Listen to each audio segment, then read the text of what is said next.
Welcome back, everybody. We're live right now. Matt with the Aaron's High Adventure Radio program. We're shifting things around here because things pop up. And when they pop up, we got to stick and move real fast. And to the left of me sits Mark Boyer, volunteer fireman, grower of rose bushes, the works. He has come in to give us some fantastic information pertaining to what, Mark?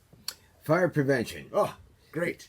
This is a prepper show, more or less, in some aspects, and I really want to drive home the point that we're all about preparing our homes for self-defense and for when bad things happen. So we could take that a step further, not only with being assaulted by firearms or for hoodlums and the thugs, but by fire, which is a major weapon. And firearms has fire in it, so it's a perfect segue. It's a perfect segue.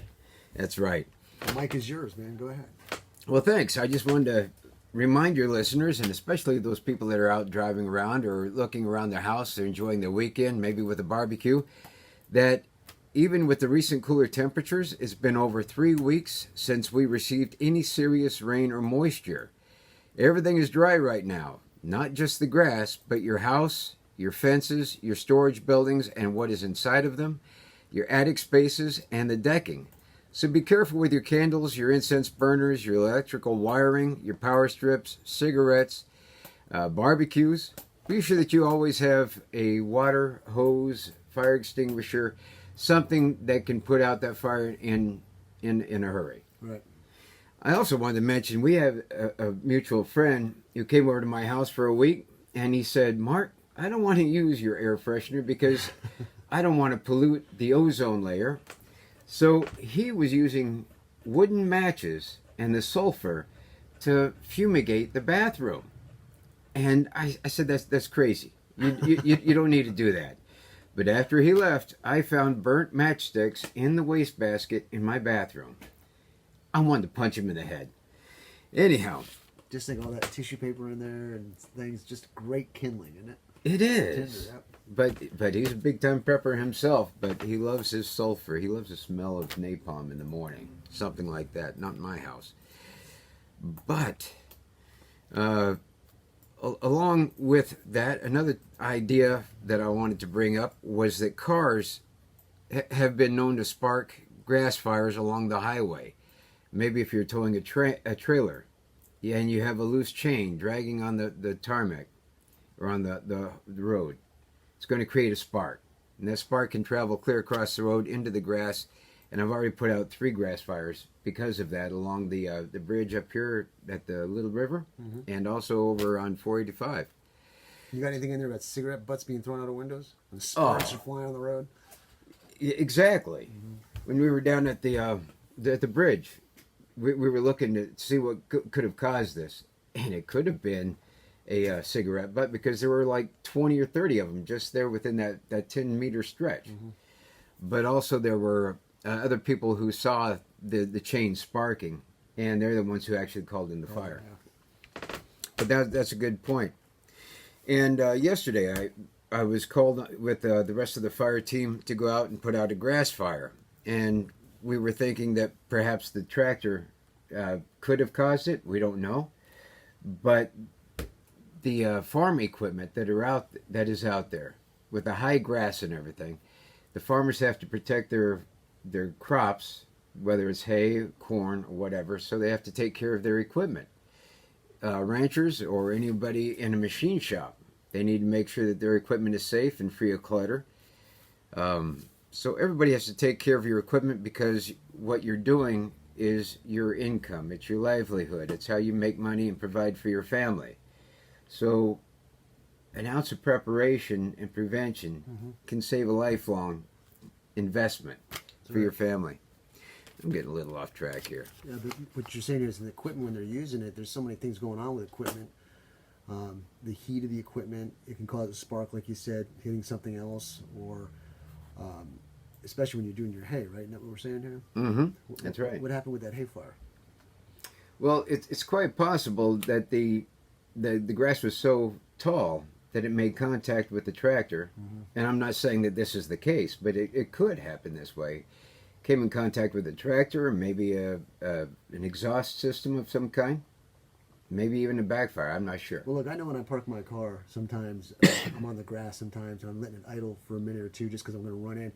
When I come back and I park it in the normal spot, I'll notice that the green grass has turned light brown because I dried it out. So any longer, if the car was even lowered and you had tall grass, you could very easily, potentially ignite it and cause a problem. I love it when he reads my notes because he just brought me back to the page. And I wanted to mention, if you're driving your car right now, think about if you have to pull off to the side of the road, you need to look at and pay attention to where you're pulling off. If the grass is tall on the side of the road, you don't want to pull over and park because your engine is really hot right now. And just parking there for 2 or 3 minutes could start a fire. So look for a good clean spot to pull off to the side of the road and park. The other thing, one time I had my Mustang 5-speed and it was low and I parked in some tall grass and I came back the next day and guess what I found inside of it? A nice mound of ants. They came up through the tall grass, up through my shifting column, and you could see all the dirt. It was piled up in my car. It was unbelievable in one day. So if you don't want ants in your car, stay off the grass. Stay off the grass. Okay. What else you got? That's freaky. All right. So, smoke detectors. Smoke detectors can play a vital role in alerting you and your family to a potential fire, but they only work if you have a battery in them, and the battery is checked regularly. And luckily, after last week's segment, I went home and I checked all mine. My batteries were dead. So, Man, it's just like a plumber. A plumber's got leaks in his house. Gunsmiths, guns are probably dirty and some of them don't work. It's amazing the profession that you're in is that your personal items have a tendency to lack because you're so worried about other people's being up to speed. And that's not being hypocritical. It's just, you're just not paying attention, which ends up being hypocritical. And being a good prepper, you have all this cool equipment, but you got to prepare it. You got to maintain it. You got to maintain your proficiency in it. But talking about smoke detectors, I don't know if your listeners know about it, but the American Red Cross has supported the Cameron Volunteer Fire Department with smoke detectors, and that the Cameron Volunteer Fire Department will also provide them to anyone requesting them for free. Not only that, but the Cameron Volunteer Fire Department will also come to your home and install them for free. All anyone has to do is call the Cameron Fire Station at 254-697-4702 or call the Fire Chief Henry Hoslick at 254-697-1491. And I'll repeat those phone numbers again a little bit later on, so have your pencil and paper handy. Is there any limit to the number of detectors somebody can get for a home? I am not sure of that. Perhaps if you call the fire chief or the fire station, he can discuss that more into detail with you, and we can get the right equipment when we come out to your home to install them. Because if you think about it, I would hate for somebody to do it like go into a newspaper box, put in $1 to get a paper, take out 5 to 10 papers and sell them for 50 cents a piece. Be the same concept as, if you get like, I got a 20-room house, I want to be really protected, and they use 2 but sell 18 of them. That makes me want to kick somebody in the groin. But speaking of smoke detectors, if your home or business is well taken care of, consider the elderly neighbor next door who may be physically or financially challenged. Mention it to them or perhaps gift it to them. Someone losing their home or possibly losing their lives is an absolute terrible thing. That's what I'm saying. Now you're going to have a whole bunch of people getting Christmas presents. There'll be smoke detectors.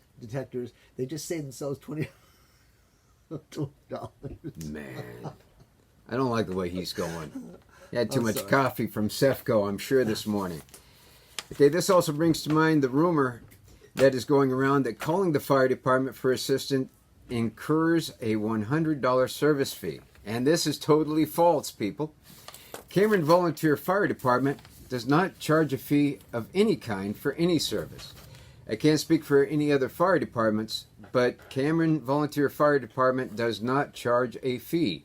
So if you see a fire, do not hesitate to report it as soon as possible by calling 911 with a good location and description. And speaking about not taking any service fee, I should mention that since this is a volunteer fire department, donations of any kind are always welcomed and appreciated. Putting out the grass fire yesterday, I was so thankful just to have a cold bottle of water. So if you want to make a kind donation, feel free anytime. Stop by the fire station and drop off a case of water or any other donation that you would like to donate. They are all greatly appreciated, no matter how big or no matter how small. And I really didn't realize it until yesterday, but trying to save of as much of this man's pasture and hay bales, this is his life's work and his investment. And just one bale of hay that probably costs $100, and yet in just a few minutes it burns up to nothing. This same thing could be a person's home, and such a tragic loss is usually avoidable.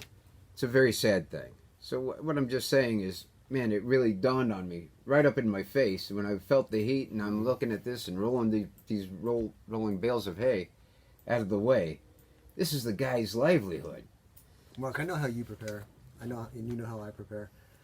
And there's all these things that you need to prepare for, but you got to put it in a priority list.